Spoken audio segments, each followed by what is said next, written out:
അഫ്ഫാന്റെ പിതാവിൻ്റെ വാക്കുകൾ നിങ്ങൾ കേട്ടിരുന്നോ? ഒരു നിസ്സംഗതയോടുകൂടെ അല്ലേ ആ വാക്കുകൾ ശരിക്കും ഒരു വേള ചിന്തിച്ചപ്പോൾ കണ്ണുകളെ ഈറനണിയിപ്പിച്ചു എന്നുള്ളതാണ്. എല്ലാ സ്വപ്നങ്ങളെയും തകർത്ത് കളഞ്ഞൊരു മകൻ, തൻ്റെ ഇളയ മകനെ, തൻ്റെ സഹോദരനെ, സഹോദരൻ്റെ ഭാര്യയെ, തൻ്റെ ഉമ്മയൊക്കെ കൊന്നുകളഞ്ഞൊരു മകൻ, ഗൾഫിൽ പോയി ചോര നീരാക്കി കഷ്ടപ്പെട്ടത് അവന് വേണ്ടിയാണ്, ഈ കുടുംബത്തിന് വേണ്ടിയാണ്. പലപ്പോഴും പട്ടിണി കിടന്നത് ഇവന് വേണ്ടിയാണ്. പല ത്യാഗങ്ങളും സഹിച്ചത്, തൻ്റെ സുഖ സൗകര്യങ്ങൾ മറന്നത്, തൻ്റെ ഭാര്യയെ വിട്ട് മറ്റൊരു രാജ്യത്ത് പോയി താമസിച്ചത്, അധ്വാനിച്ചത്, ഇതൊക്കെ ഈ മക്കൾക്ക് വേണ്ടിയാണ്. എല്ലാം ഒരു നിമിഷം കൊണ്ട് തകർത്ത് കളഞ്ഞൊരു മകൻ. ഈ മകൻ 5 പേരെയാണ് കൊലപ്പെടുത്തിയത്. അവനെ ജയിലിലേക്ക് കൊണ്ടുപോയി. ഇപ്പോൾ ജയിലിൽ ആത്മഹത്യക്ക് ശ്രമിച്ചുവെന്നും പിന്നീട് മെഡിക്കൽ കോളേജിലേക്ക് കൊണ്ടുപോയി എന്നും അവിടെ നിന്ന് വെന്റിലേറ്ററിലാണെന്നും അറിയാൻ കഴിഞ്ഞപ്പോൾ ആ പിതാവ് പറഞ്ഞൊരു വാക്കുണ്ട്: അവൻ ചെയ്തത് അവൻ അനുഭവിക്കട്ടെ, അവൻ ചെയ്തതിന് അവൻ അനുഭവിക്കട്ടെ. സംഗതി ഇതൊരു വാപ്പ പറയുമ്പോൾ അദ്ദേഹത്തിൻ്റെ മനസ്സെത്ര നീറുന്നുണ്ടാകും. അങ്ങനെയൊന്ന് നിങ്ങൾ ചിന്തിച്ചു നോക്കിയിരുന്നോ? ആ മനസ്സെത്ര വേദനിക്കുന്നുണ്ടാവും അല്ലേ? ഇത്രയും നാൾ കഷ്ടപ്പെട്ടത് അവന് വേണ്ടിയാണ്. എല്ലാം തകർത്ത് കളഞ്ഞ് ആ തകർച്ചയുടെ മുമ്പിൽ നിൽക്കേണ്ടി വന്നൊരു മനുഷ്യനാണ് യഥാർത്ഥത്തിൽ അഫ്ഫാന്റെ വാപ്പ എന്ന് പറയുന്നത്. നമുക്കൊന്നും ഒരിക്കലും ആലോചിക്കാൻ പോലും പറ്റുന്നില്ലല്ലേ? എല്ലാം തകർന്ന് നിൽക്കുന്ന ഒരു മനുഷ്യനോട് മീഡിയ പേഴ്സൺസ് വന്ന് ചോദിക്കാൻ, അഫ്ഫാൻ ഇങ്ങനെ ഹോസ്പിറ്റലിലാണ്, എന്താണ് വാപ്പാക്ക് എന്താണ് പറയാനുള്ളത്? എന്ത് പറയാൻ? അവൻ ചെയ്തതെന്തോ അവൻ അനുഭവിക്കട്ടെ. അള്ളാഹു ആ കുടുംബത്തിന് സമാധാനം കൊടുക്കട്ടെ.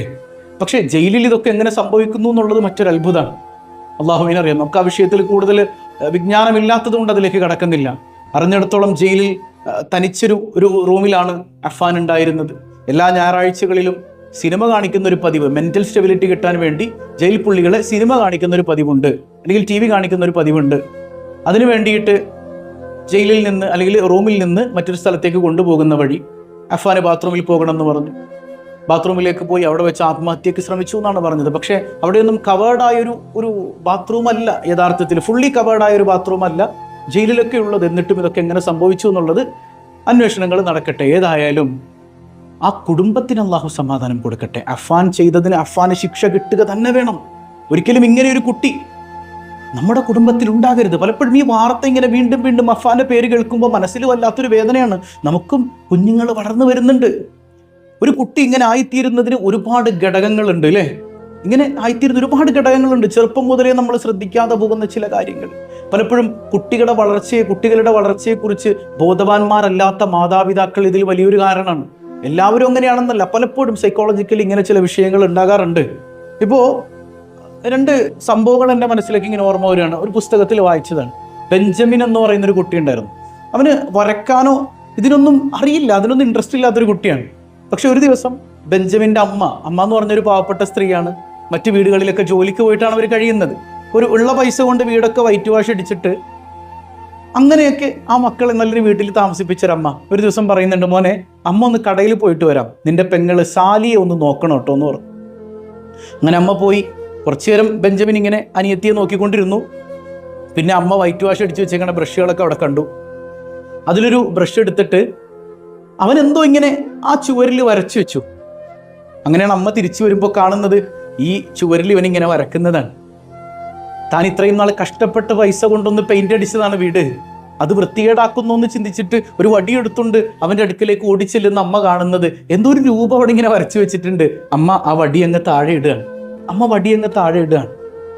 ആ വടി താഴെ ഇട്ടിട്ട് അവനെ ചേർത്ത് പിടിച്ചിട്ട് അമ്മ ഒരു ചുംബനം കൊടുത്തിട്ട് പറയുന്നുണ്ട്: മോനെ, ഇത് നമ്മുടെ സാലിമോളല്ലേ എന്നാണ്. ശരിക്കും സാലിമോളുടെ രൂപമൊന്നുമില്ല, പക്ഷെ അമ്മയുടെ ഒരു പ്രേരണ അവൻ ആരാക്കിയെന്നറിയോ? ലോകം അറിയപ്പെടുന്ന ബെഞ്ചമിൻ വെസ്റ്റ് എന്ന് പറയുന്ന ചിത്രകാരനായി മാറി. ലോകം അറിയപ്പെടുന്ന ബെഞ്ചമിൻ വെസ്റ്റായി മാറി ആ കുട്ടി. വെറുമൊരു ബെഞ്ചമിൻ ആയിരുന്നു.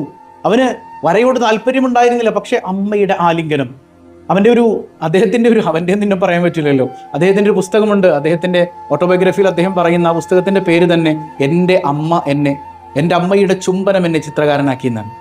എൻ്റെ അമ്മയുടെ ചുംബനം എന്നെ ചിത്രകാരനാക്കിയെന്നാണ് അദ്ദേഹത്തിൻ്റെ ഓട്ടോബയോഗ്രഫിയിൽ പറയുന്നത്. എന്നാൽ മറ്റൊരു കുട്ടി ഉണ്ടായിരുന്നു, വരയ്ക്കാനൊക്കെ ഇഷ്ടമുള്ളൊരു കുട്ടി. ഇവന് വരയ്ക്കാൻ ഇഷ്ടമുണ്ടായിരുന്നില്ല, എന്നാൽ വരയ്ക്കാൻ ഇഷ്ടമുള്ളൊരു കുട്ടി ഉണ്ടായിരുന്നു. അവൻ വീടിൻ്റെ ചുമരിലൊക്കെ ഇങ്ങനെ വരച്ചിടും. അപ്പോൾ അവനുണ്ടായിരുന്നൊരു അച്ഛൻ എന്ന് പറഞ്ഞാൽ ഭയങ്കര ദേഷ്യക്കാരനായിരുന്നു, ഭയങ്കര ചൂടനാണ്. മിണ്ടിയെ ചൂടാവും, അവനെ ഉപദ്രവിക്കും, എപ്പോഴും ബഹളം ഉണ്ടാക്കും. അങ്ങനെയുള്ളൊരച്ഛൻ. അവൻ വരച്ചിടുന്നതൊന്നും അച്ഛനെ കണ്ടുകൂടാ. അതുകൊണ്ട് തന്നെ അവനെ ശക്തമായി ഉപദ്രവിക്കും, എപ്പോഴും അവനോട് ആക്രോശിക്കും. അങ്ങനെ ഒരു ദിവസം അവൻ ഇതേപോലെ വരച്ചിട്ട സമയത്ത് ദേഷ്യം വന്നിട്ട് അച്ഛൻ ഇവനെ വീടിൻ്റെ പുറത്താക്കിയിട്ട് വാതിലടച്ചു. നല്ല ഇരുട്ടുള്ള രാത്രിയായിരുന്നു. ഇവന് ഇരുട്ട് എന്ന് പറഞ്ഞാൽ ഭയങ്കര പേടിയാണ്. വാതിലടച്ചപ്പോൾ വീടിൻ്റെ പുറത്ത് നിന്ന് അലറിക്കരയാൻ തുടങ്ങി. അന്നത്തെ കാലം എന്ന് പറഞ്ഞാൽ ഒരുപാട് വീടുകളോ ലൈറ്റുകളൊന്നും ഇല്ലല്ലോ. അലറിക്കരയാൻ തുടങ്ങി. കരഞ്ഞ് ആ കരച്ചിലൊരു ദേഷ്യത്തിലേക്ക് വരികയാണ്. അച്ഛനോട് വെറുപ്പായി. യഥാർത്ഥത്തിൽ അച്ഛനൊരു ജൂതനായിരുന്നു. അപ്പോൾ ആ അച്ഛനോടുള്ള വെറുപ്പ് ജൂത സമൂഹത്തോട് മുഴുവനുമായി. ലക്ഷക്കണക്കിന് ജൂതന്മാരെ കൊന്നൊടുക്കിയ അഡോൾഫ് ഹിറ്റ്ലർ എന്ന് പറയുന്ന ഏറ്റവും ക്രൂരനായ മനുഷ്യനായിട്ട് ആ കുട്ടി മാറുകയാണ്. യഥാർത്ഥത്തിൽ ആ മനുഷ്യനെ ക്രൂരനാക്കിയത് ആരാണ്? അദ്ദേഹത്തിന് മീംകാംഫ് എന്ന് പറയുന്ന ഓട്ടോബയോഗ്രഫി അദ്ദേഹം പറയുന്നുണ്ട്, എന്നെ ഇങ്ങനെ ആക്കിയത് എൻ്റെ അച്ഛനാണ്. എൻ്റെ അച്ഛനാണ് എന്നെ ഇങ്ങനെ ആക്കിയത്. ഒന്ന് ആലോചിച്ച് നോക്കിയേ. നമ്മുടെ കുട്ടികളുടെ വളർച്ചയിൽ നമുക്ക് ശ്രദ്ധിക്കാൻ കഴിയണമെന്ന്, പ്രത്യേകിച്ച് ഉമ്മമാർക്ക് വീട്ടിൽ കുഞ്ഞുങ്ങളെ നോക്കുകയാണെന്ന് പറയുന്നത് പലപ്പോഴും അപമാനമായി കൊണ്ടിരിക്കുന്ന ഒരു കാലഘട്ടമാണ്. എനിക്ക് ജോലിക്ക് പോകണം, ജോലിക്ക് പോകണ്ടെന്നൊന്നും പറയുന്നില്ല.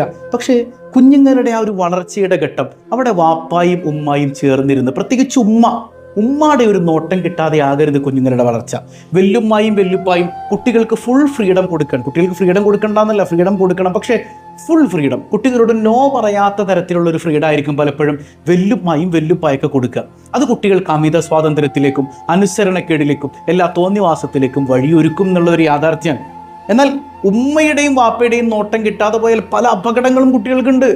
ഇപ്പോൾ മഹാനായ ഇബ്രാഹിം നബി അലൈഹി സ്വലാത്തു വസ്സലാം ഹാജർ റളിയല്ലാഹു അൻഹയെയും ഇസ്മായിൽ നബിയെയും എവിടെ കൊണ്ടുവന്നാക്കി? മക്കത്താക്കി. ഒരു പുൽനാമ്പ് പോലും മുളക്കാത്ത മരുക്കാട്ടിലാണ് കൊണ്ടുവന്നാക്കിയത്. എന്നിട്ട് തിരിച്ചു പോകുന്ന കൊല്ലങ്ങൾ കഴിഞ്ഞിട്ടാണ് ഇബ്രാഹിം നബി അലൈഹി സ്വലാം ഇസ്മായിൽ നബി അലൈഹി സ്വലാമിൻ്റെ അടുത്ത് വരുന്നത്. അപ്പോൾ പറയുന്നൊരു കാര്യമുണ്ട്, മോനെ ഇസ്മായിലെ, നിന്നെ അറുക്കാൻ അള്ളാഹു റബ്ബുൽ ആലമീൻ കൽപ്പിച്ചിട്ടുണ്ട്. അപ്പോൾ ഇസ്മായിൽ എന്ന മകൻ, ആ വാപ്പാനെ കണ്ടു പരിചയമില്ലാത്ത മകൻ എന്ത് പറയണമായിരുന്നു ശരിക്കും? നിങ്ങൾ ആരാന്നോലും എനിക്കറിയാൻ പാടില്ല, ഞാനൊന്നും വരൂല അല്ലേ?